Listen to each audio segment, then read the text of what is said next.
Selamat sore pemirsa, bertemu lagi kita dalam Bincang 56. Bagaimana kabar Anda sore ini? Semoga sehat selalu. Pemirsa, pada kesempatan Bincang 56 kali ini saya ditemani seorang pakar pendidikan, yaitu Bapak Aswandi, pemerhati pendidikan juga. Tema yang akan kita bahas sungguh menarik dan agak kontroversial. Sebetulnya temanya tidak kontroversial, yaitu revolusi akhlak. Cuma pencetusnya ini yang tokoh rada kontroversial yang selama ini sudah beberapa lama ini sejak beliau kembali dari Arab itu, yaitu Habib Rizik, kemudian sering menyatakan revolusi akhlak. Nah, tentu saja Pak Aswandi, kadang-kadang orang ini kan lihat siapa yang ngomong, bukan lihat apa itu. Jadi yang mungkin pro dengan beliau pasti betul, yang tidak pro dengan beliau pasti salah. Tapi tidak itu yang kita bahas di sini. Ya, Pak Aswandi, kita membahas esensi itu sendiri, yaitu revolusi akhlak. Jadi bukan membahas, pemirsa, kita tidak membahas Habib Rizik, tapi kita membahas tentang revolusi akhlak. Betul ya, Pak ya? Baik, Pak Aswandi, tentu kita familiar dengan tema ini.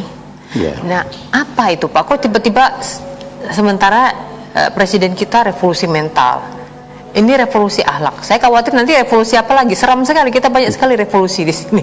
Jadi revolusi akhlak itu apa, Pak Aswandi? Sebenarnya itu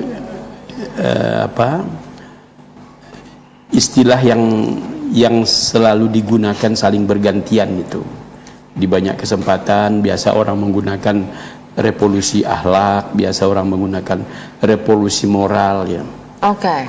Bahkan juga ada yang menyebutnya ya penguatan karakter building ya. Itu hal yang sama. Sama mirip-mirip atau revolusi kepribadian dan sebagainya lah.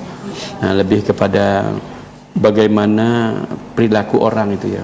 Perilaku orang yang spontanitas.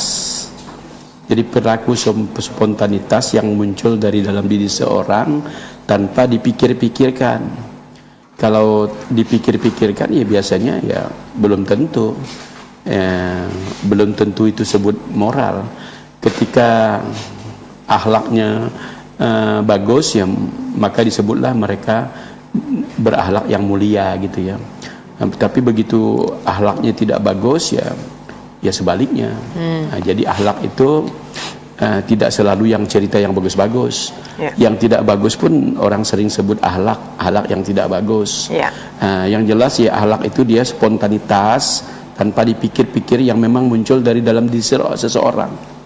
Kalau dia penuh rekayasa ya, saya tampil di satu tempat seperti orang baik-baik ya, biasanya kan menjelang pilkada ini banyak sekali ya kandidat itu ya kayak dermawan gitu ya. Tiba-tiba berakhlak bagus ya, Pak ya. Berubah seketika menjadi orang yang baik gitu ya.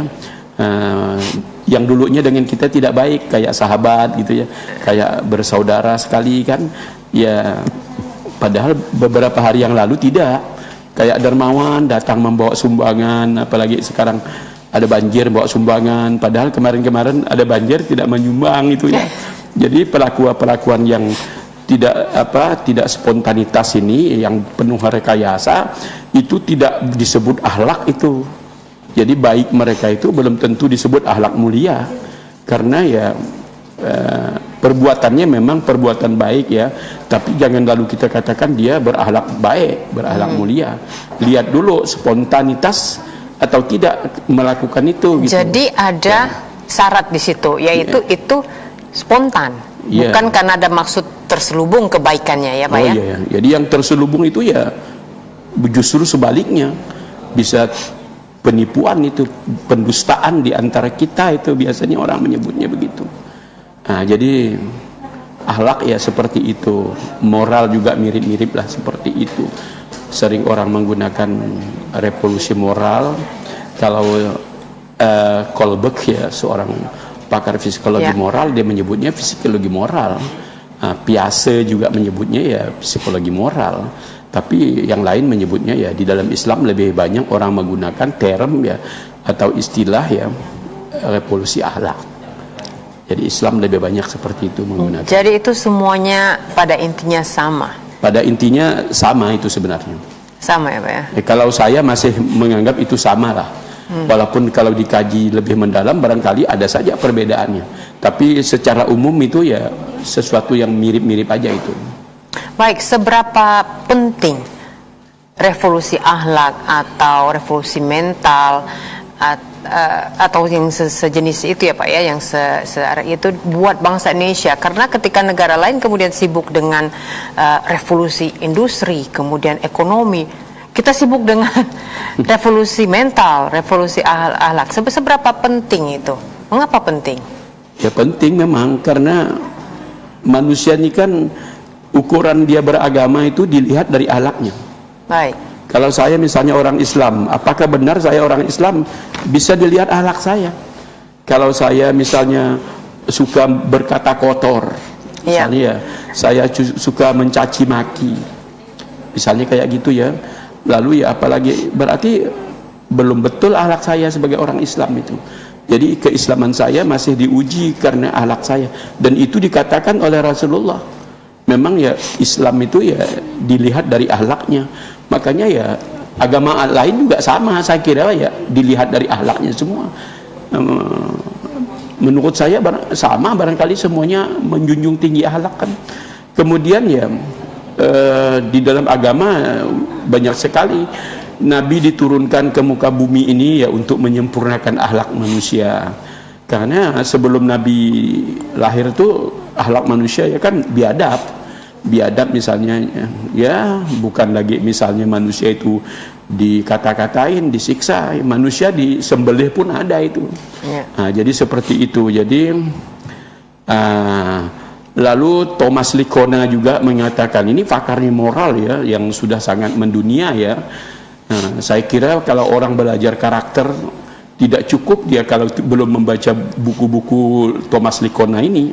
Jadi dia mengatakan ya kehancuran negeri ini ya, kehancuran suatu bangsa ya, lihat dari moral atau akhlak generasi mudanya. Kalau generasi mudanya moralnya tidak bagus ya, maka itu tanda-tanda kehancuran bangsa. Nah, kehancuran bangsa itu ya memang seperti itu. Jadi ya tadi disinggung soal revolusi industri ya. Ternyata ya begitu dijabarkan revolusi industri 4.0 misalnya ya, ternyata ada satu aspek itu berbicara tentang akhlak di revolusi. Iya, misalnya, tapi istilah yang mereka gunakan karakter. Revolusi industri itu kan cyber physical system itu. Nah, yang dijabarkan menjadi 3 komponen utamanya. Pertama adalah literasi, yang kedua adalah ya kompetensi, yang ketiga ya karakter. Karakter itu bahasa lain juga dari akhlak. Jadi sebenarnya ketika orang ingin melaksanakan revolusi industri, tidak bisalah kalau tidak diberi muatan-muatan itu. Jadi mesti akhlak selalu ada di luar negeri pun saya dengar ya, di negara-negara maju sekalipun ya orang sudah sangat peduli dengan akhlak ini ya, walaupun istilah yang mereka gunakan ya macam-macam ya, itu tadi moral biasanya yang mereka agak umum ya, moral, terus ya yang lebih khusus lagi barangkali mereka menggunakan istilah karakter. Itu sudah di mana-mana bicara itu. Jadi tidak masalah sebenarnya.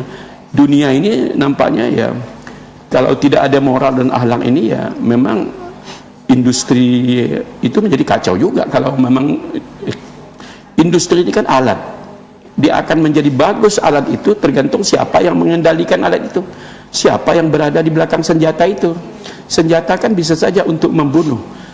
Kalau orang yang di belakangnya memang pendendam misalnya, suka sifat akhlaknya tidak mulia kan, jadi produksi industri yang sangat hebat pun ya, akhirnya digunakan hanya untuk membunuh manusia, bahkan membunuh anak-anak yang tidak bersalah.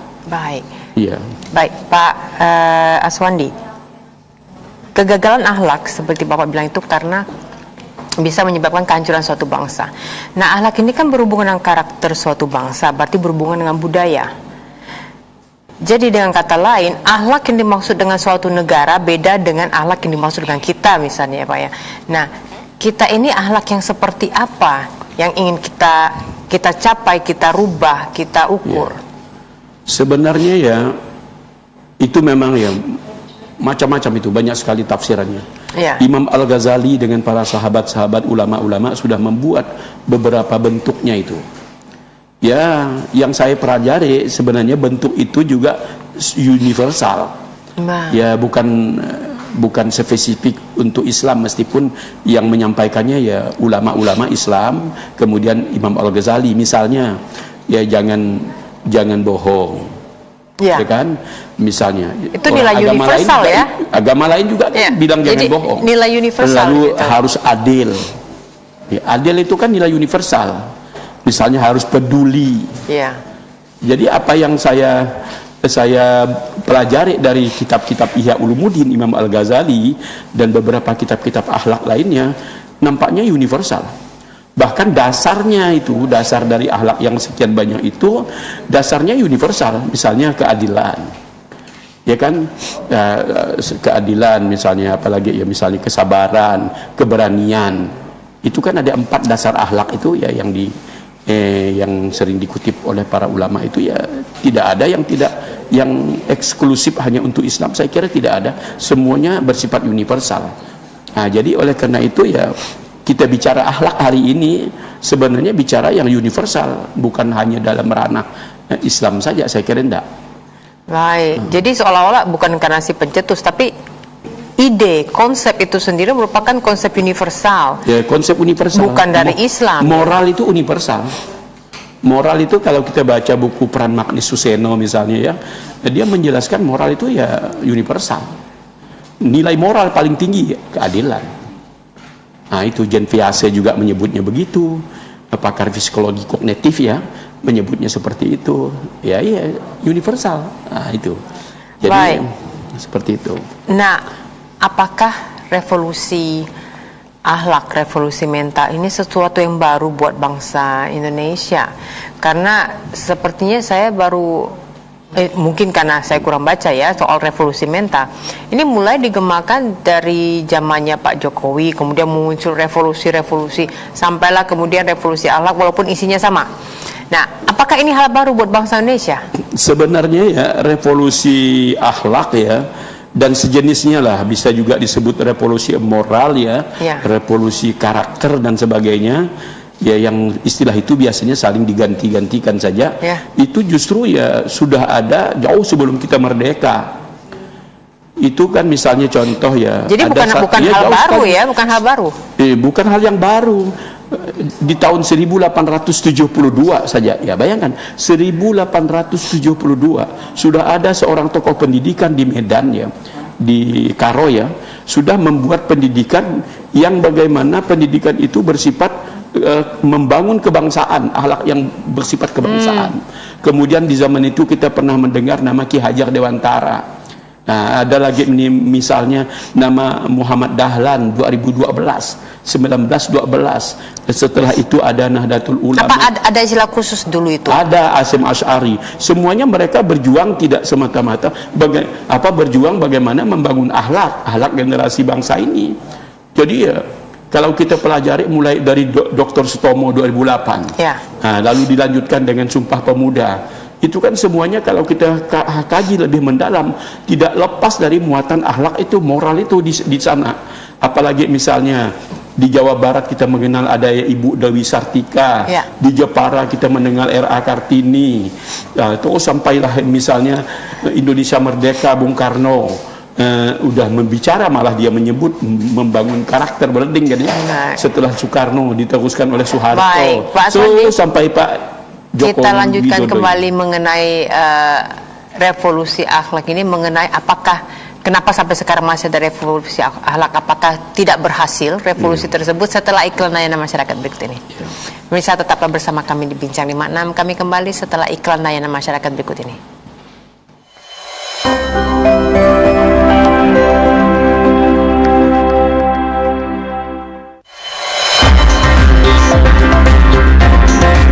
Dengan kemanunggalan TNI dan rakyat sebagai roh kekuatan TNI Angkatan Darat, prajurit Kodam 12 Tanjung Pura berkomitmen menjaga integritas dan kedaulatan NKRI di wilayah Kalimantan Barat dan Kalimantan Tengah. Ayo tonton TVRI, media pemersatu bangsa. TVRI, media pemersatu bangsa.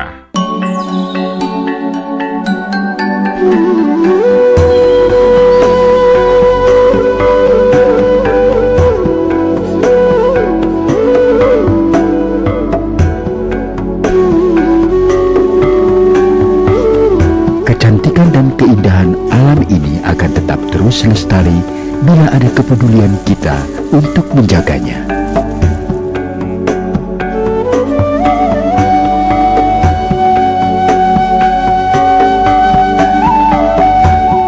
Semua makhluk hidup butuh akan kebersihan alamnya.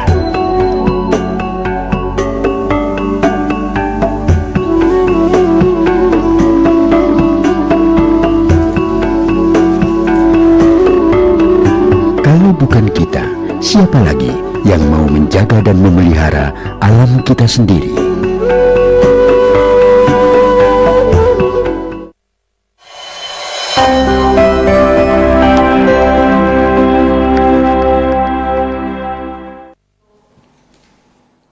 Terima kasih Anda masih bersama kami di Bincang 56, masih dengan saya Nurul Fitriani dan Pak Aswandi. Pak, jadi kita lanjutkan kembali. Ini sudah aja sejak dulu Pak, tapi sampai sekarang masih ada. Berarti apakah ini gagal atau revolusi itu yang dulu sampai sekarang berubah sehingga bukan yang sama dengan dulu lagi revolusinya, sehingga mengalami perkembangan revolusi mental? Gimana Pak? Ya, tadi sudah kita ceritakan ya betapa sudah lama sekali ya usaha untuk membangun akhlak ini. Membangun akhlak ya, ada menggunakan istilah revolusi, ada menggunakan istilah menyempurnakan akhlak, ada yang mengistilahkan membangun akhlak. Ya. Bung Karno membangun akhlak, nation building ya. Jadi ya, tapi hari ini kita lihat sendirilah. Saya ketika menulis pun saya tidak mencantumkan bagaimana akhlak ini, padahal kita punya data betapa bobroknya masih akhlak kita ini. Tapi untuk ya biasa saya hanya mengatakan seperti yang kita saksikan hari ini, kita bisa melihat sendirilah itu. Yang jelas ya belum mengembirakan sebagaimana yang kita harapkan, ya kan? Ya pencuri di mana-mana, ya kan? Mulai dari orang rakyat yang rendah sampai kemarin ditangkap menteri. Masalah mencuri lagi kan, akhlak apa itu? Betul. Jadi nyata itu korupsi di negara ini luar biasa, itu mencerminkan akhlak kita belum. Yang menarik lagi ya, menurut Ketua KPK Pak Firly ya, justru ya angka korupsinya itu lebih tinggi dilakukan oleh mereka yang sudah menyandang pendidikan yang lebih tinggi. Jadi dulu Abraham Samad ya ketika datang ke Pontianak, dia pernah menyatakan di depan saya sendiri 52% koruptor yang ditangkap KPK itu pendidikannya S2 S3 itu.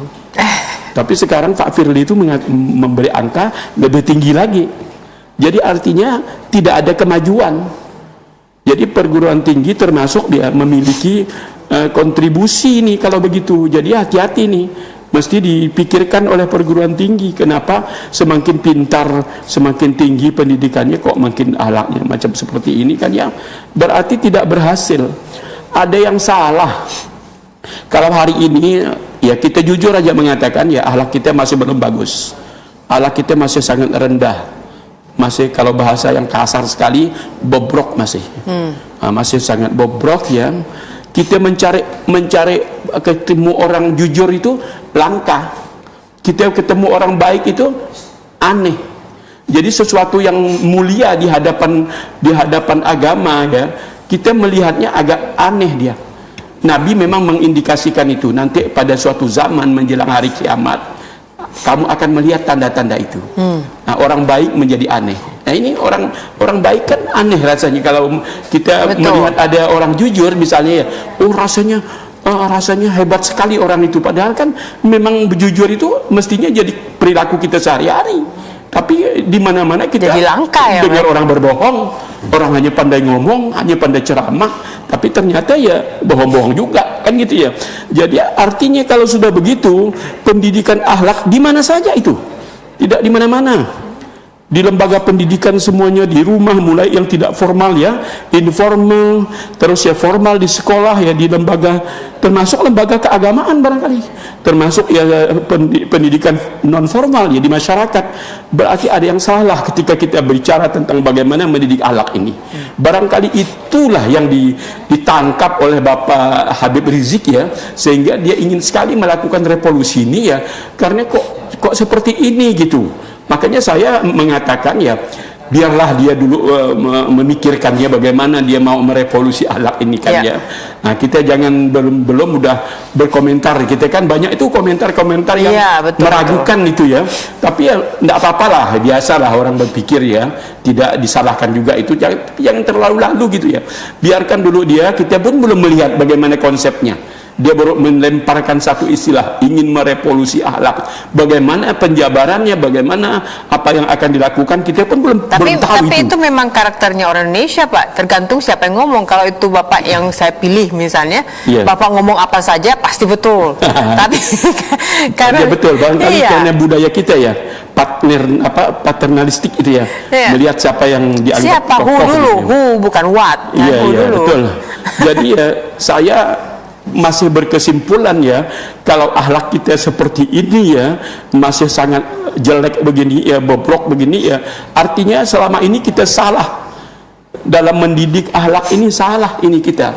Nah, jadi ya oleh karena itu mesti dibetulkan. Nah, jadi beberapa ahli sudah memberikan penjelasan dari riset-risetnya ya, dari buku-bukunya bagaimana semestinya membentuk akhlak ini. Nah, itu makanya ya, misalnya ya, misalnya akhlak ini kan dibentuk dengan pembiasaan misalnya.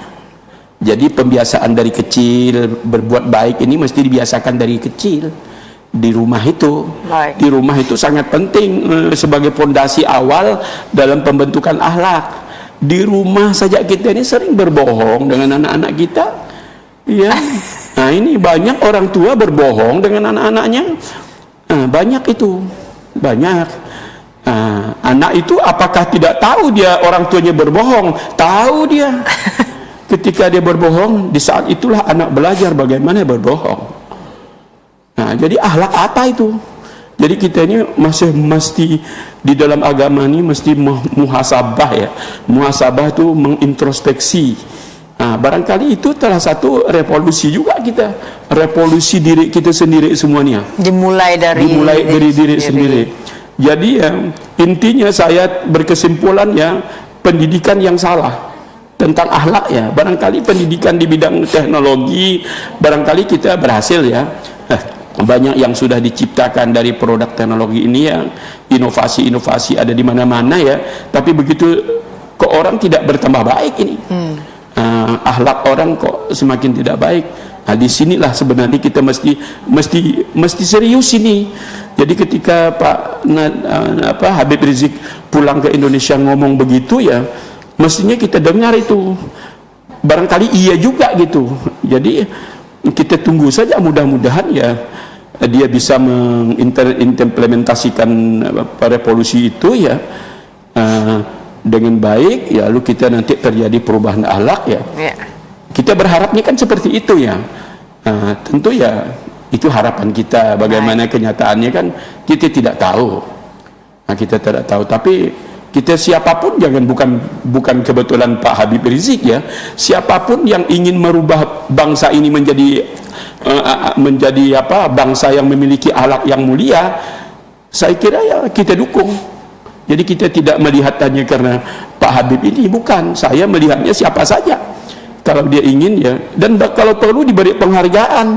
Ketika orang misalnya ada murid yang berdisiplin, kan itu mesti dihargai sebenarnya. Murid yang menjaga kebersihan, mestinya dihargai ya. Saya pernah mendengar teman-teman yang anaknya sekolah di luar negeri, misalnya di Australia, di Amerika, di mana-mana, itu diberi penghargaan anak-anak itu. Yang memungut sampah misalnya, yang sering tersenyum di dalam kelas, karena orang kalau dia tersenyum tidak jadi perkelahian di antara pelajar ya, yang begitu-gitu ternyata dihargai itu. Nah, jadi kan itu menurut saya jauh lebih baik, karena pendidikan moral dan akhlak ini ya banyak aspek-aspeknya ya. Kalau boleh diringkas secara umum, barang nanti kalau kita mau bahas ya kita bahas saja lebih mendalam. Pertama, pemahaman kita. Ketika Aisyah istri Rasulullah ditanya ya, akhlak Rasulullah itu apa? Dulu, Pak. Kita nanti ke bagian strateginya ya, Pak ya. Ya, strategi. Tapi ada yang mengganggu saya sedikit mengenai revolusi akhlak ini. revolusi mental, revolusi akhlak, revolusi moral, apa. Kata revolusi itu sendiri, Pak. Revolusi itu namanya, kalau istilahnya ya, saya ambil teori Gagne ya, Pak ya. Bahwa itu namanya rapid change, radical change. Betul. Yang namanya radical change itu selalu membawa kegagalan.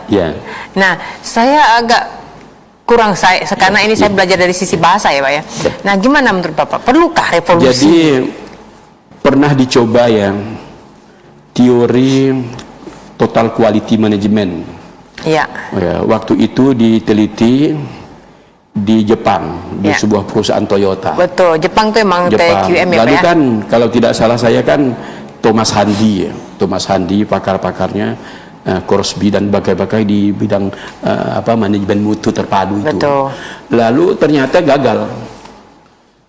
Jadi perubahan yang cepat itu gagal. Akhirnya perubahan itu berhasil. Tapi padahal sebelumnya mereka kan orang Amerika itu. Dicoba di Amerika tidak berhasil. Lalu dicoba di Jepang berhasil.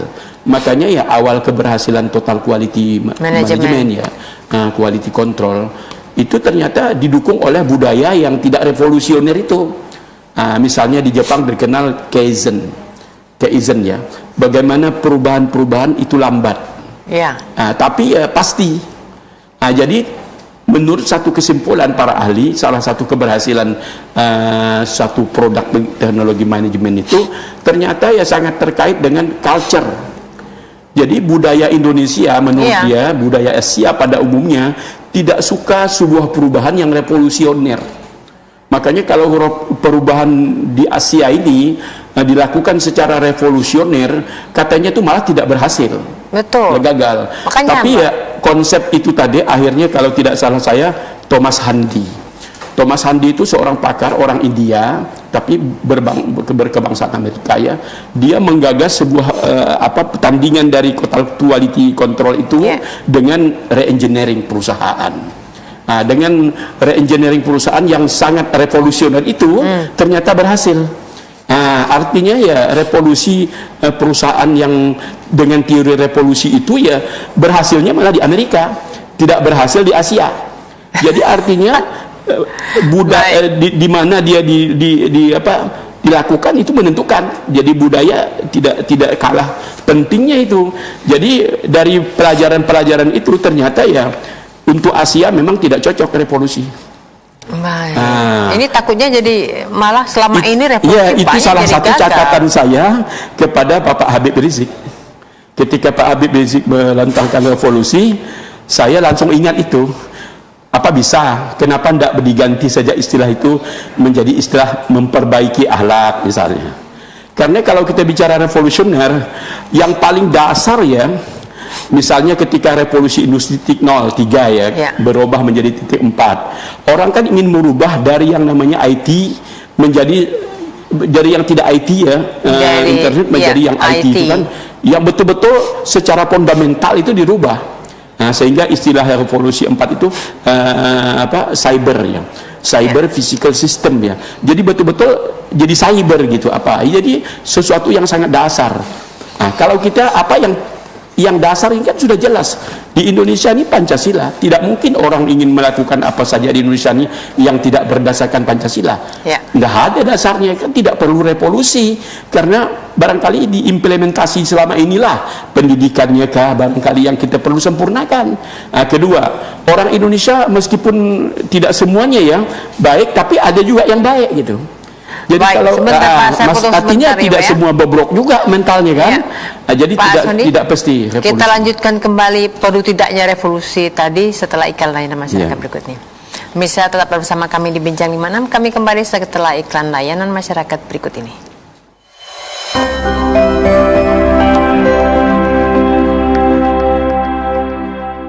Ancaman virus corona semakin nyata. Bangsa kita harus bersatu padu menghadapinya. Dari pusat sampai ke daerah hingga ke desa-desa. Tokoh formal dan tokoh non-formal, serta para kepala desa, para lurah, hingga ketua RT dan RW harus melakukan sosialisasi secara total. Kepedulian para pemimpin di pusat dan di daerah dapat melindungi bangsa kita dari ancaman virus corona. Bersatu melawan COVID-19. Dipersembahkan oleh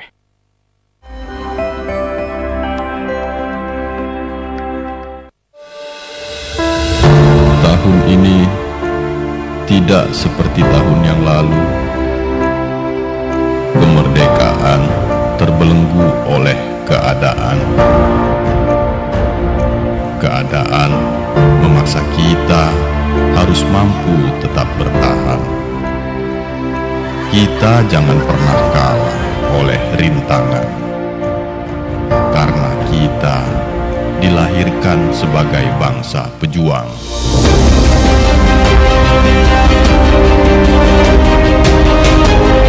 Teruslah melangkah demi Ibu Pertiwi. Bangkitlah, berlarilah, kobarkan semangat demi Indonesia.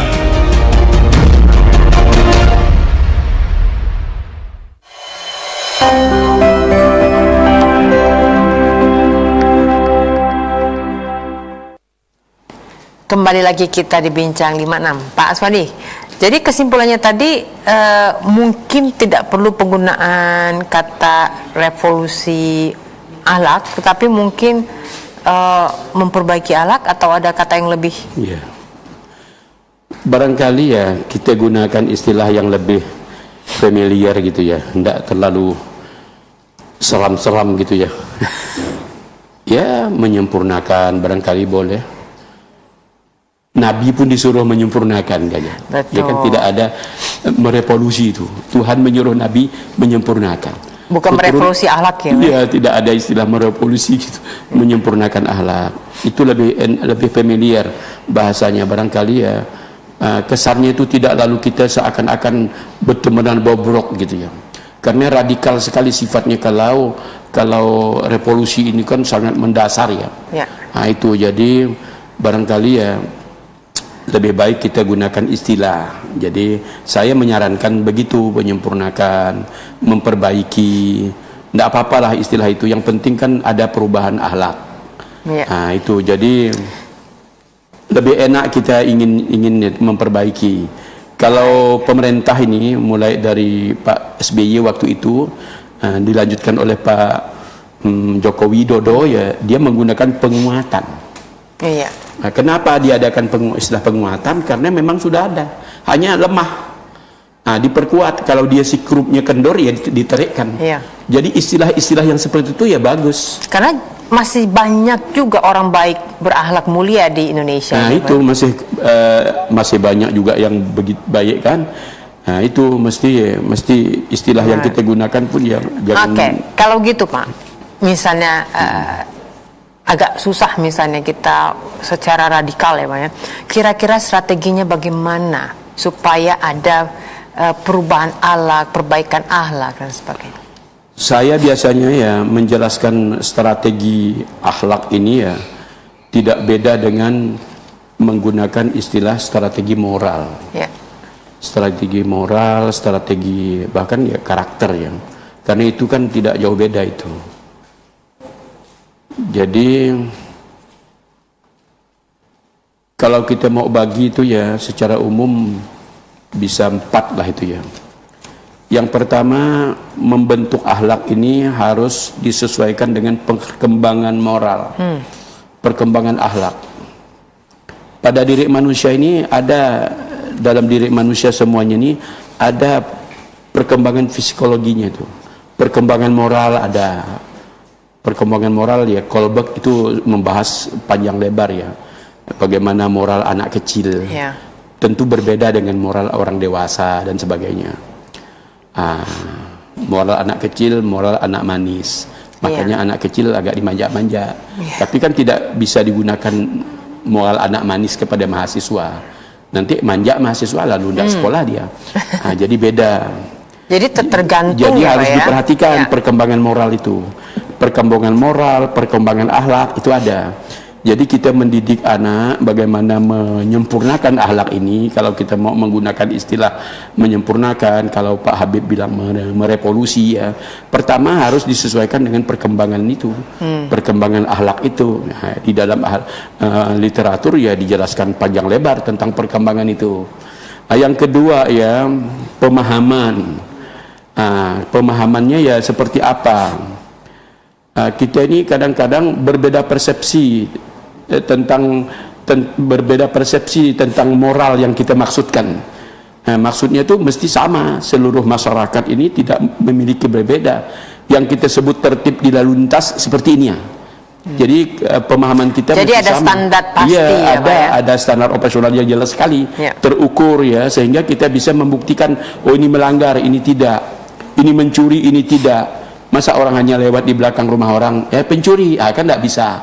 Nah, jadi pencuri mesti orang yang mengambil barang orang lain yang bukan haknya misalnya. Mesti jelaslah pemahaman kita tentang moral seperti apa. Jadi itu. Kalau bisa ya tidak usah banyak-banyak ketika kita ingin membangun akhlak ini, jangan selalu sekaligus mau dibaguskan, tidak seperti itu dalam teorinya. Ketika anak kecil misalnya, menurut Thomas Likona itu cukup 2 saja yang kita bangun akhlak anak kecil itu. Nah, Thomas Likona itu menyarankan anak kecil itu kalau yang perlu sangat diperhatikan tuh tanggung jawab.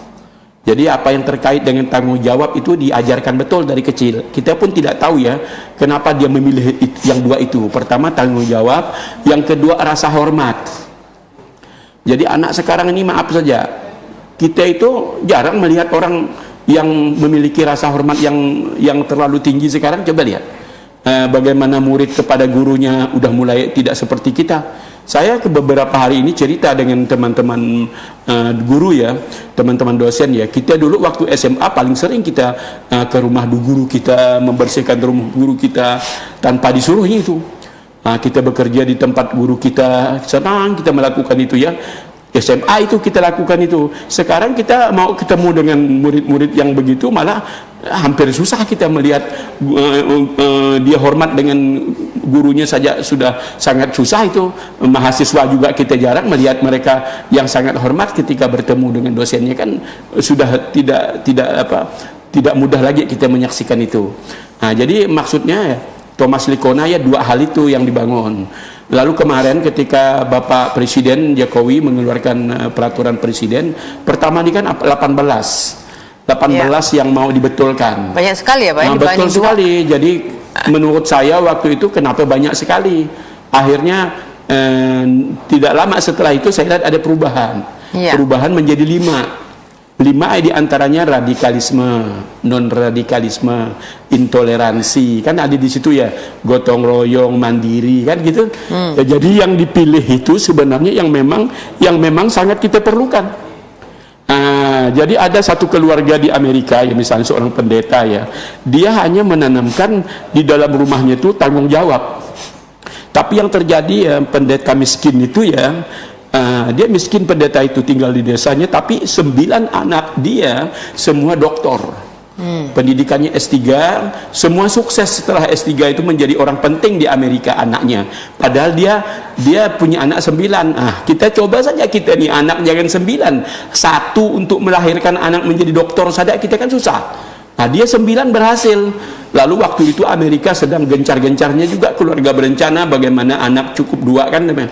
Ternyata ditemukan si pendeta itu, kalau tidak salah saya namanya Roberts ya, pendeta itu. Akhirnya dia disuruh ngomong di televisi.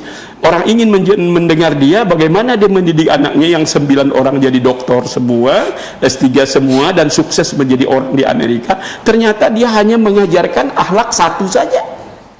Tanggung jawab. Iya, 1 saja. Apa yang diajarkan oleh dia kepada anak-anaknya dari sejak kecil, memberikan rasa tanggung jawab kepada anaknya. Karena dalam teori pendidikan akhlak ini ya, dalam teori pendidikan moral pada umumnya ya, ada pendapat ya, saya sudah kutip di pendapat itu ya, apabila 1 saja kita pilih misalnya, tapi nilai itu 1, tanggung jawab misalnya, jujur. Kalau saya jujur yang saya pilih, saya anggap mewakili jujur lah. Kalau saya pribadi di rumah tuh jujur. Jadi kalau itu dilakukan secara konsisten dari kecil, menurut teorinya itu nanti banyak nilai-nilai akhlak yang lain ikut juga berubah. Baik. Misalnya tadi tanggung jawab, misalnya ditanamkan tanggung jawab itu secara konsisten di dalam rumah tangganya, semuanya menanamkan itu ya, ternyata anak nilai disiplin ngikut. Nilai lain ngikut. Pak Aswandi. Jadi ngikut-ngikut. Jadi kalau ditanamkan secara konsisten, jadi kita itu kalau ingin merevolusi akhlak ya, tidak mungkinlah 18 apa yang dalam peraturan presiden itu mau kita lakukan semua nanti lalu tidak berhasil. Ada pembiasaan di sini. Nah, jadi yang ketiga, tidak ada semua melalui pembiasaan. Pembiasaan. Okay. Karena tadi di awal kita sudah menjelaskan apa definisi moral itu, apa definisi akhlak itu. Definisi akhlak dia spontanitas tanpa dipikirkan. Jadi kalau kita membiasakan sesuatu dalam penelitian neurologis dalam penelitian neurologis, apabila kita membiasakan sesuatu yang tadinya putih di dalam alam saraf bawah sadar kita ya. Kita kan ada alam sadar, alam bawah sadar. Nah, saraf-saraf itu pertamanya biasa saja putih gitu atau bening gitu ya. Nah, tapi begitu kita membiasakan pekerjaan itu baik dari kecil, nanti saraf itu menjadi hitam. Saraf itu hitam dalam penelitiannya. Lalu setelah saraf itu menjadi hitam, maka semuanya yang dibiasakannya itu dia muncul secara refleks, secara alami ya, Pak. Secara alami.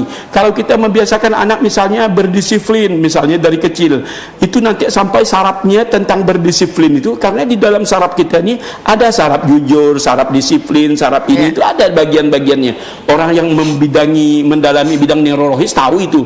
Nah, jadi nanti begitu sarafnya sudah hitam, maka sesuatu yang dikerjakannya menjadi sangat otomatis, jadi refleks, sehingga tidak lagi dia ketika melihat ada orang lapar dia mikir ya, bantu enggak orang lapar itu, tidak bisa lagi begitu dia spontanitas. Kenapa? Karena dibangun kebiasaan baik itu dengan kebiasaan-kebiasaan itu. Jadi tidak ada, saya kira ya Islam sudah melakukan itu. Makanya di dalam ajaran Islam kebiasaan itu ya menjadi instrumen ya, menjadi alat utama dalam pendidikan. Jadi memang ini kita persoalannya ya tidak seperti itu. Mulai di rumah mesti kita biasakan, datang ke sekolah kita biasakan, nanti di masyarakat juga sih biasakan. Ini yang terjadi di rumah lain, di sekolah lain. Maknya bilang jujur ya, tapi nanti di sekolah dilihatnya banyak orang tidak jujur. Sebaliknya tidak begitu. Jadi tidak kompak, tidak terintegrasi.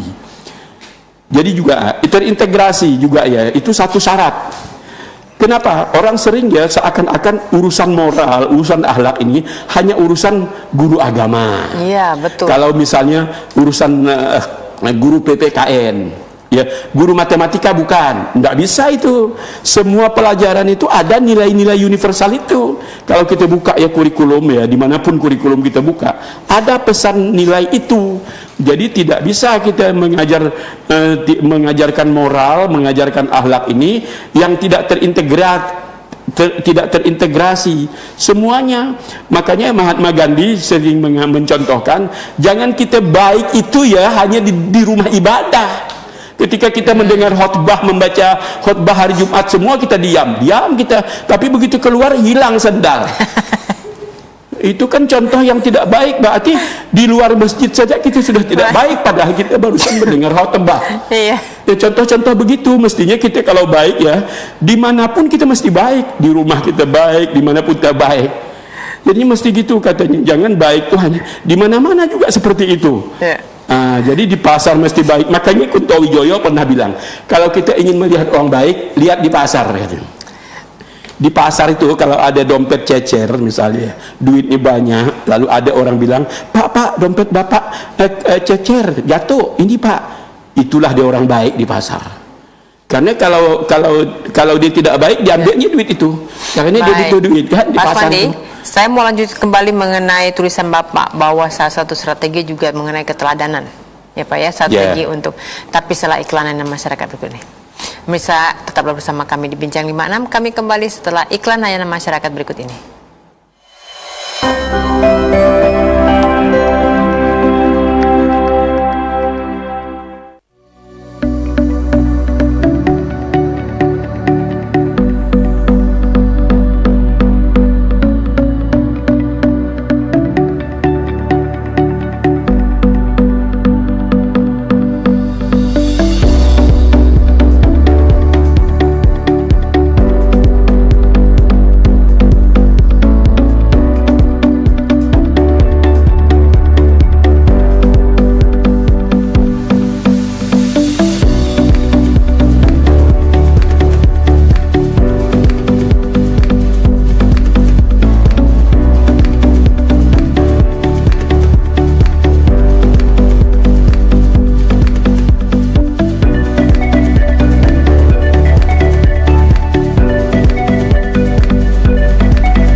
dipersembahkan oleh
Ya, kembali lagi kita di Bincang 56. Jadi Pak Suwandi tadi sebelum break tadi saya tanya, Bapak sempat menulis artikel ya Pak ya, bahwa salah satu strategi penting itu adalah teladan, pemberian teladan.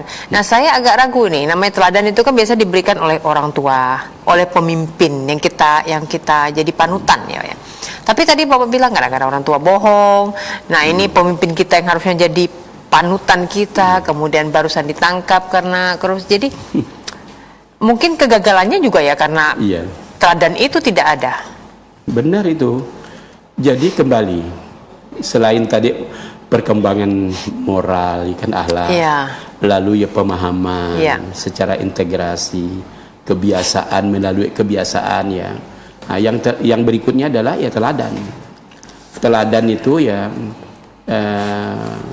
mulai dari pemimpin.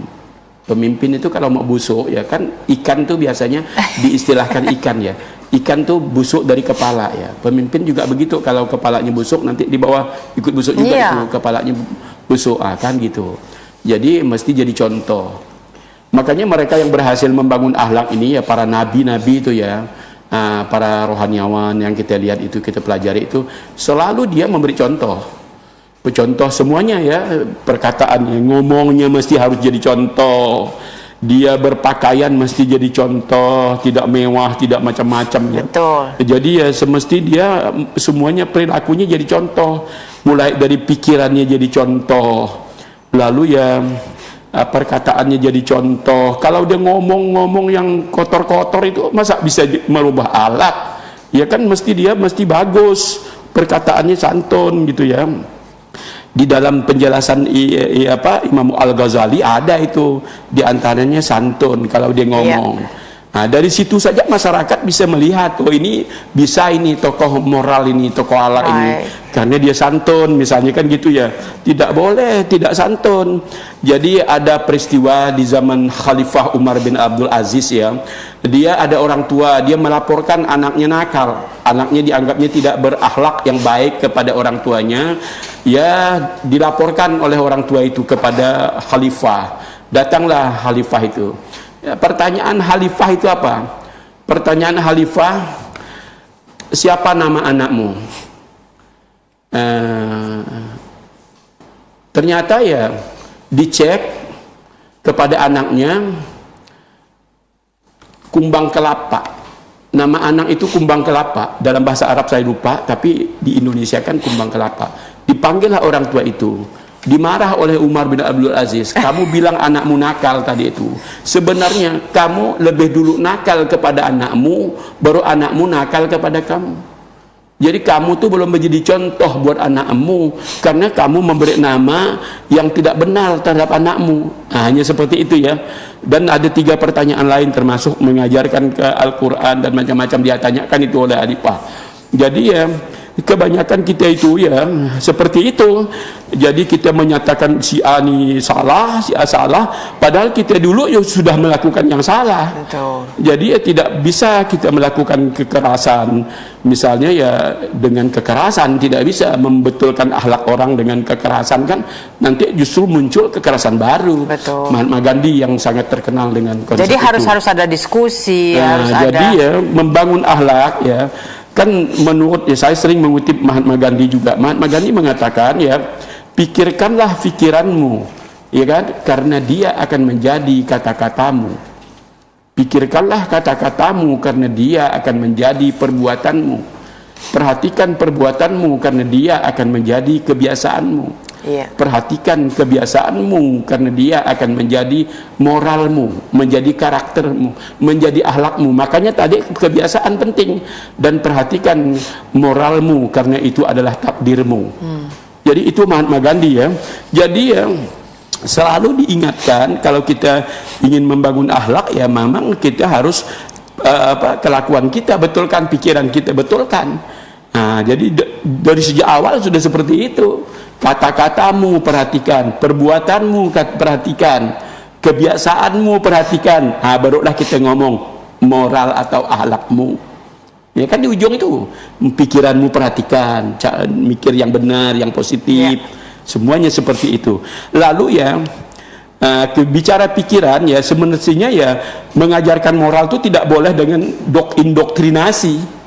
Selama ini ya bolehlah untuk anak yang masih perkembangan moralnya masih rendah ya, kita sering ya jangan nak ya, jangan, masih bolehlah seperti itu. Tapi anak ini kan menurut Viktor Frankl, anak kita siapapun orang dewasa termasuk ya, kalau dikatakan sebegini maka dia harus tahu mengapa dikatakan begitu.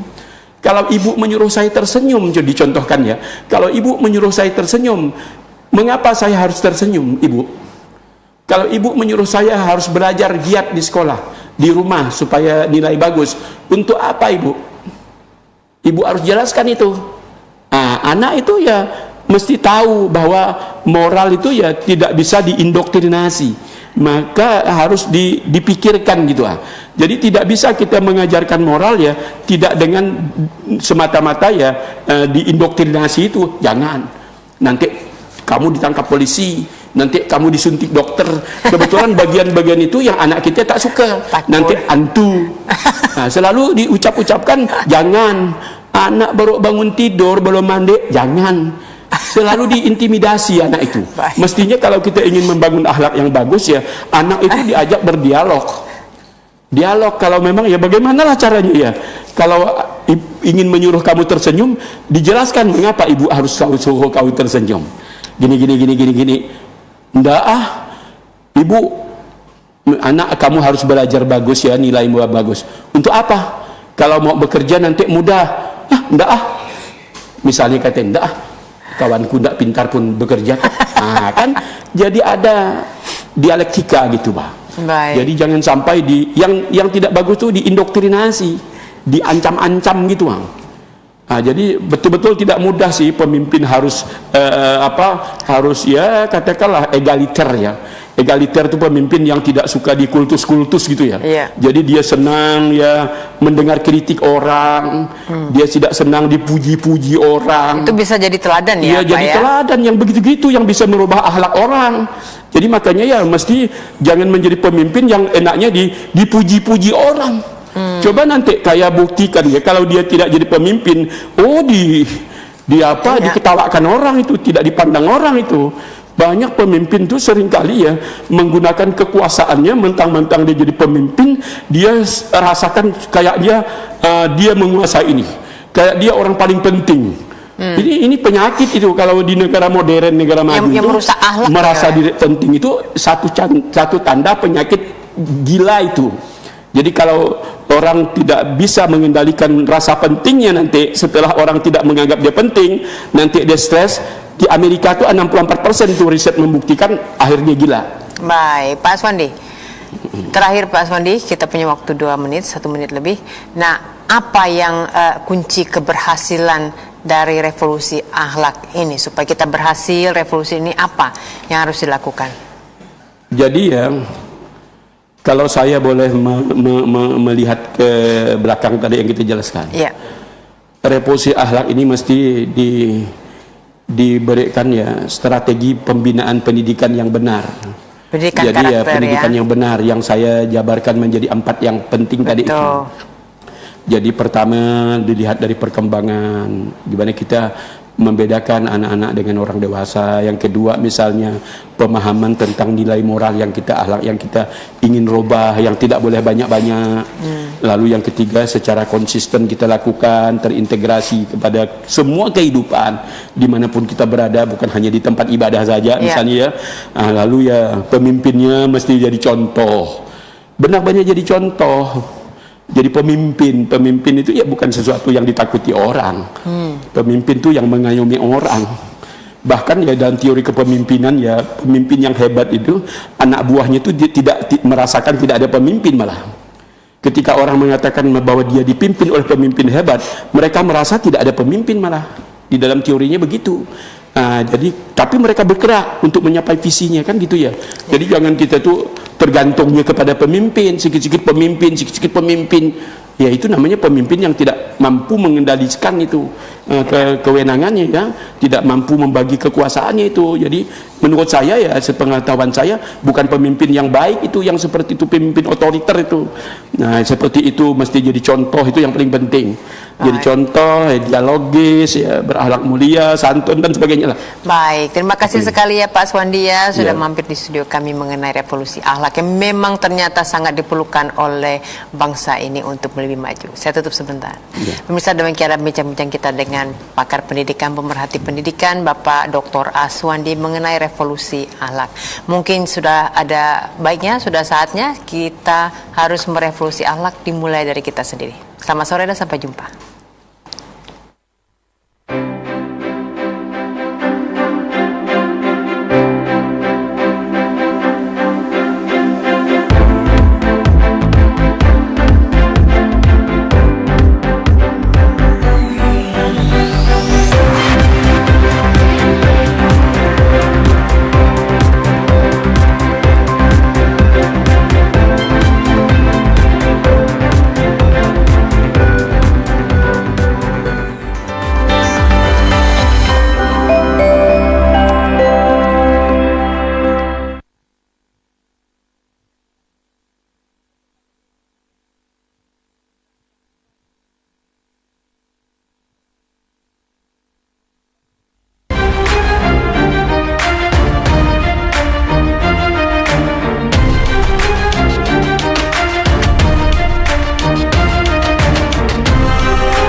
Menutup acara kita pada hari ini, akhir kata